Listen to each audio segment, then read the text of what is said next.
Dark Shadows, number 73, BTR 92866, air 10566, take one.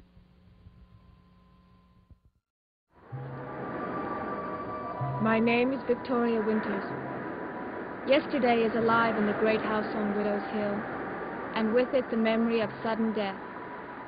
A death that seems to center the attention of many people on one office in Collinsport.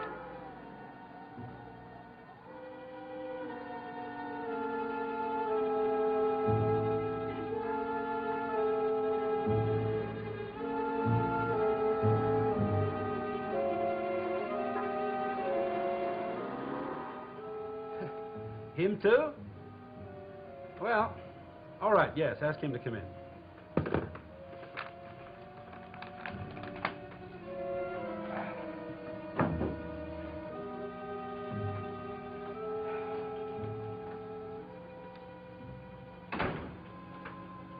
Hello, George. I hope I'm not disturbing you. Me? Oh, I haven't got a thing in the world to do right now, Sam.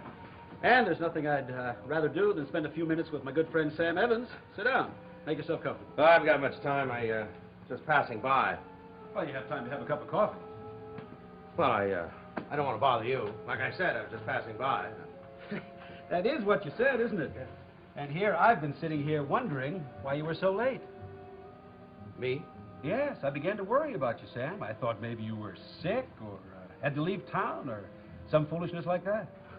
I've got no reason to leave town. Well, I didn't say you did, but the thought occurred to me when you didn't show up. See, I've been sitting here waiting for you to just be passing by and dropping in since 9 o'clock this morning. Be right back. Just want to get this report on its way.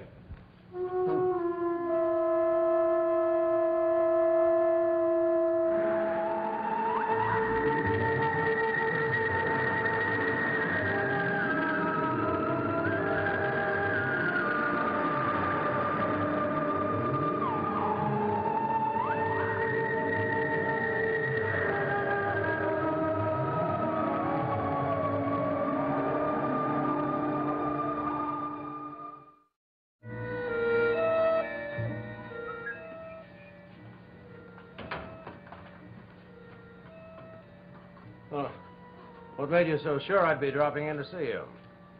Well, Malloy is dead, isn't he? And you are an interested party. Oh, yes, sure. He was a good friend of mine. Sure you won't have a cup of coffee? I'm afraid that's about all I can offer you. No, thanks. Well, you see, George, the thing is, I was on my way down to the stationery store to pick up a sketch pad, and I had no intention of dropping in here at all. Then why did you, Sam? Well, I'm an impulsive man, George. Your office was there, and I was there, and so I thought I'd drop by and see if anything new had come up. Well, your impulses are a little slow today, Sam. Burke Devlin and Roger Collins beat you to it by a good couple of hours. They were here today? Sure were. Just dropped in, same as you. Just wanted to visit, same as you. You know, if I didn't know you were all interested in the same thing, I would begin to think I'd picked up a whole new batch of friends. Well, what did they want? Same as you. All three of you, all fevered up to know when the coroner's report is coming in on Bill Malloy. That is what you're after, isn't it? Oh, I didn't say... Well, yeah, I suppose so. Well, I can't say I blame you, Sam, for being interested, that is. I've been running around for days trying to find out, was Bill drowned, was he murdered? And everywhere I turned, there were you, Burke Devlin, and Roger Collins, right smack in the middle. I had nothing to do with it. Well, maybe not. Maybe none of you did. Maybe the coroner will bring in a decision of accidental death. And if he does, Sam, you can stop worrying. You can set up your easel and paint yourself a couple of dozen sunsets. Well, when do you think you'll get the answer? Today. You sure? Oh, yes. I think it's only a matter of hours now before you'll know whether you're going to be Sam Evans the painter or Sam Evans the murder suspect. You sure you won't have some coffee? Huh? No.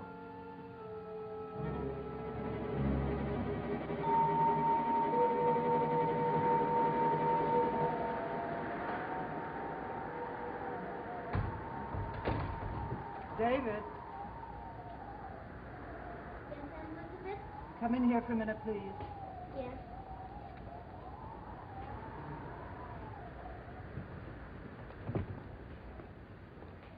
Where have you been? Outside playing. Miss Winters has been looking for you. She's back. I thought she wasn't going to be here anymore. Whatever gave you that idea? I was sure you fired her or she quit or something. No, she's still here. Oh, great. Just great. She didn't give me any lessons today, Aunt Elizabeth. She never showed up at all. I know all about that, David. Your father took her to the cannery. I thought she quit. David, you're going to have to get used to the idea that Miss Winters is going to be your tutor for a long, long time. Even if I never get to like her? You've never tried very hard. You shouldn't have to try. Either you like somebody or you don't like them. Well, it isn't as simple as that. Particularly if you're a little boy who finds it difficult to like anybody. But I like you. That's only one person. I like Mr. Devlin. That makes two. I don't think I like the company you're putting me in. Why do you hate him so much, Aunt Elizabeth? I don't hate Mr. Devlin. He told me to call him Burke. It's difficult to explain, David. There's so many things you wouldn't understand. I'll bet it's about Mr. Malloy. David, why don't you go upstairs and tell Miss Winters you're back? See? You're treating me like a kid, and Burke wouldn't do that. Oh? What would he do? If I asked him about Mr. Malloy, he'd tell me. He'd even tell me if the sheriff found out who killed him yet. Mr. Malloy wasn't killed. He drowned accidentally. But Burke doesn't think he just drowned. I don't really care what Burke thinks. Burke would tell me. He'd tell me anything. That's why I really like him. David, you don't know anything about him. He's my friend. If I told you he wasn't to be trusted, would that make any difference? No, because I wouldn't believe you. All right, David, that's enough. I'll bet that's what you told the sheriff. But you even told him that Burke killed Mr. Malloy. David, go to your room. Well, it's not true. I don't care what you think. Burke's my friend, and he didn't kill anyone.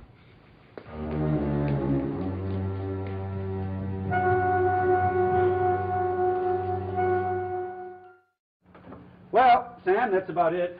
My full report is on the way to the coroner right now. He'll probably call me in for a little extra questioning, and then that'll be it. Which way do you think it'll go? There's another question I've been hearing all day. Oh, look, George, you must have some idea.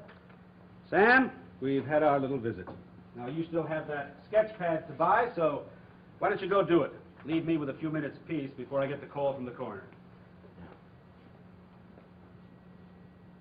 You think he'll be busy after he calls you? Well, that will depend on the decision. Chasing down a homicide is not exactly like directing traffic.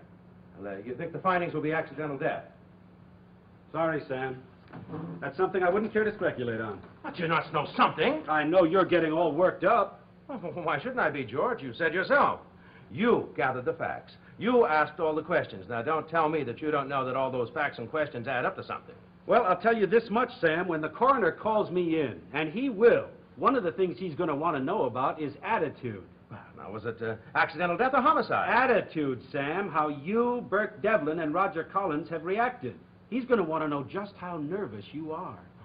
Now, well, wait a minute. Wait a minute. Now, don't think I'm getting nervous about this thing. Well, then what are you, Sam? Well, I'm just interested in the coroner's finding, that's all. Seriously interested. You think I'm getting nervous? Well, that's just the way I come across. I see. Look, George, maybe you're right. Maybe I ought to be patient and wait, huh? Not much else you can do. Sure. Well, I'd better go get that sketch pad and be running along. I'll see you around, huh? Don't worry, Sam. I'll be in touch.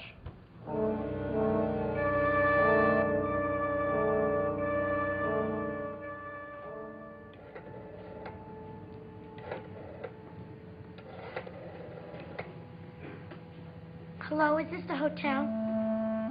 Could I speak to Mr. Devlin, please? Oh. All right. I thought I told you to go upstairs. I'm going. Just a minute, David. Who are you calling? Nobody. I want an answer, David. I didn't talk to him. Was it your friend? I had to tell him, Aunt Elizabeth. I had to. Tell him what? You'll just be mad at me. What did you have to tell Burke? About you and the sheriff. That the sheriff thinks that he killed Mr. Malloy and that you do too. That's nonsense. When did I ever say that? In there, just a little while ago. I think Burke ought to know so we can do something about it. I don't think anybody killed Mr. Malloy. I know, but that's what you said. Then how could I also accuse Burke of murdering him? I don't know, but that's what it sounded like to me. That's your imagination, David, nothing else. What about the sheriff? David, I can't tell what's going on in his mind. I'm sure he thinks as I do. Now, does that satisfy you? I'm sorry, Aunt Elizabeth, but I don't think you're telling me the truth. I do not lie to you, David. You really think that Mr. Malloy was murdered? You keep telling everybody he wasn't, because that's the way you want it to come out. David, what am I going to do with your wild imagination? Mr. Malloy was killed, just like you really think. But Burke Devlin had nothing to do with it. I never said he did. But you think it. All right, David. Go upstairs. Go to your room and stay there. Lie in the bed, read a book, do your studies. I don't care, but just go upstairs.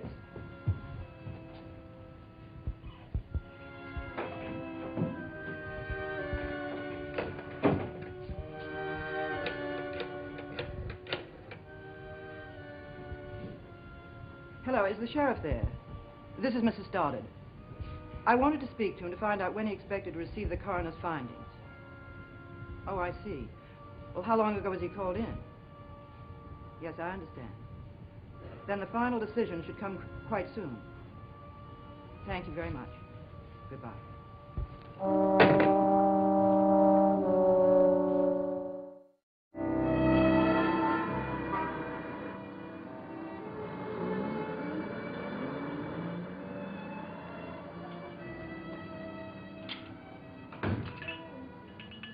Oh, hi, Pop. You want some coffee? No, thanks, darling. I just want to rest my feet. Well, better here than in the Blue Whale. Yeah. Oh, look at that brow. What have you been doing? Thinking deep artistic thoughts? You are looking at a man who has been thinking deep, realistic thoughts. Oh, that's bad. Hey, did you hear the latest scoop? I understand the coroner's going to make his report on the Malloy thing today. Don't say. Well, that's good. Be nice to have the thing cleared up. Not from what I hear. I understand that the... Maggie, do your old man a favor, will you? And keep your hotel gossip for the back stairs. Life is far more important than the gabble-gabble of idle tongues. How can they be idle if they're gabbling? All right. Make fun of me. But seriously, darling, life has much more meaning than what simply happens in a small-town coroner's office. Not in Collinsport, that's for sure. Then maybe you ought to leave. When? Now? Will I have time to change my uniform? Oh, I'm trying to talk seriously to you about your future, and you carry on like it's a two-a-day vaudeville act. Hey, you mean it, don't you? Tell me, Maggie, have you ever given any thought to your life after I'm gone? No, not really. Well, it's a great big world, Maggie. And serving coffee in a restaurant and a hotel is not very much of a future for a bright, attractive young girl like you. You've been sitting in a corner and brooding again, haven't you? Yeah. Hey, I know what's eating at you. You did hear the rumor, didn't you? Well, I'm not worried about it. The sheriff's an honest, fair man. He's bound to realize you couldn't possibly have anything to do with it. Now, you just sit there. I'm going to make us both some coffee. Oh, Maggie, wait a minute. What rumor is this? About the decision from the coroner. I understand that it's going to be homicide. Well, who told you this? Well, I don't know, some customers. I mean, it's all over town. I thought for sure that you'd heard about it. No. All right, like you said, Pop, just a lot of gabble-gabble. Yeah, sure. Well, let's have that coffee, huh? Believe me, there are a couple of people in this town that have a lot more to worry about than you do.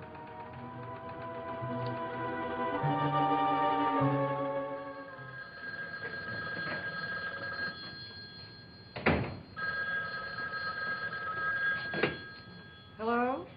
Oh, Roger. Have you heard anything? No. All I know is that the sheriff went to the coroner's office. Well, how long ago was that? Well, if he's left the coroner already, we should have had have a decision very shortly, wouldn't you think? Well, of course. If I hear anything, I'll call you immediately. Fine. Goodbye. David, where do you think you're going now? For a walk. I thought you'd be studying. I will, Aunt Elizabeth, I promise. I just want some air. You can get all the air you want after your schoolwork. Please, Aunt Elizabeth, just 5 minutes? Not even for 1 minute. Now march right back up those stairs.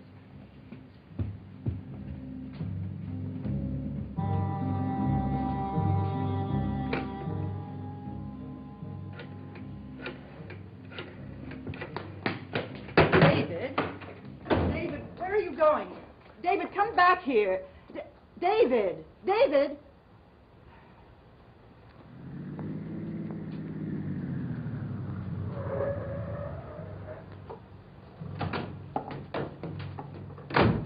Hello, Sheriff. I was just trying to call you. Well, and now here I am. Well, David was certainly in a hurry to get someplace. Yes, he was. Mrs. Stoddard, Yes? may I come in? Oh, yes, certainly.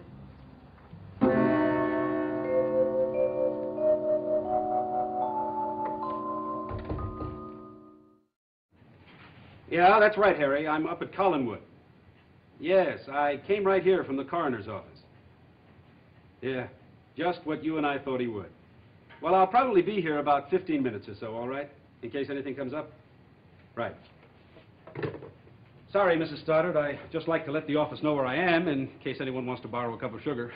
I just heard you say you'd come directly here from the coroner's office. Is that true? Yes, ma'am. Has the coroner reached a decision? Mrs. Stoddard, I know how close you and Bill Malloy were. I mean, I know that he was not just the manager of your fishing fleet and cannery, but that you were real old friends. Now, what I'm doing is not strictly regulation, but, well, I figured there was just no harm in coming directly to the person who would be most interested in what happened to Bill. Then the matter is settled. Mrs. Stoddard, if Bill was murdered, you would want the person who did it, the guilty person, apprehended and punished, wouldn't you? No matter who he was? Yes, of course. But you wouldn't want innocent people hounded and bothered if there was no need to, no matter how the facts appeared to you. No, of course not. Well, I'm glad to hear that, Mrs. Stoddard, because, and I hope the rest of the people in this town feel that way, because I'd like to close the file on this case right now and just forget it ever happened. Then the coroner doesn't think it was homicide. No, ma'am. Accidental death due to drowning. Then it's over. Yes, ma'am. It's over.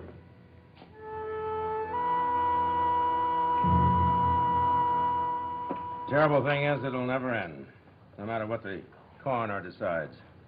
You, Mr. Evans, are the leading pessimist of our time. And you are the worst waitress. Oh, you have a customer. That's David Collins. Oh, Roger's son? He's a cute kid, isn't he? Hi, David. Did you come in town for a little ice cream? No, I was looking for Mr. Devlin. Well, he's not in here. He's not in his hotel room either. I called him on the house phone and nobody answered. Well, if it's that important, you can always leave a message with the desk clerk. No, it's all right. Come on over and meet my dad, and I'll get you some ice cream on the house. Do you know what that means? Yep, it's free. What's your favorite flavor? I don't think I want any right now. Thank you anyway.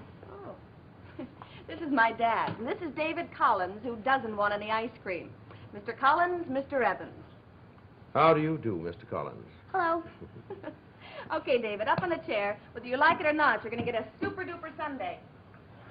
Sit down, son. May I call you David? Sure. David, did anyone ever tell you that you have a great smile? No. Well, you have, and I'd love to paint it someday. Are you an artist, Mr. Evans? Am I an artist? Son, I can take a raging storm and turn it into something beautiful. I can take a buttercup and breathe eternal life into it. Gee, you must be a genius. Well, not quite. How's your father these days? Oh, do you know him? Well, in a manner of speaking. How is he? He's all right, I guess. Huh? I think I have to be going. Hey, not so fast. What about your ice cream? I don't think I have time. Thank you. Glad to meet you, Mr. Evans. The pleasure was all mine.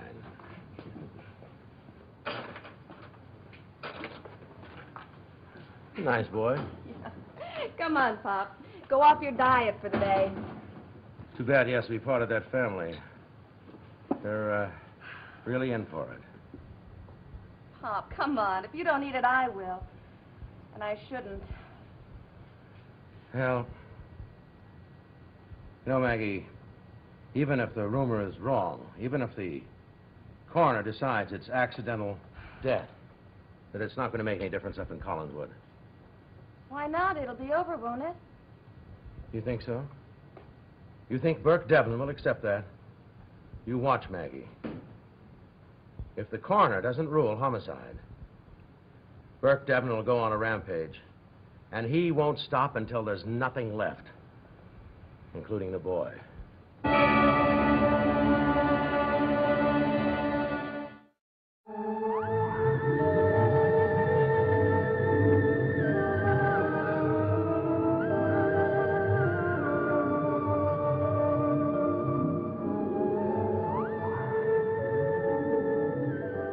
In the rugged mountains of Austria, Peter Murphy and Eva Wainwright risked their lives to aid a priest in his flight for freedom on The Man Who Never Was, in color tonight on ABC.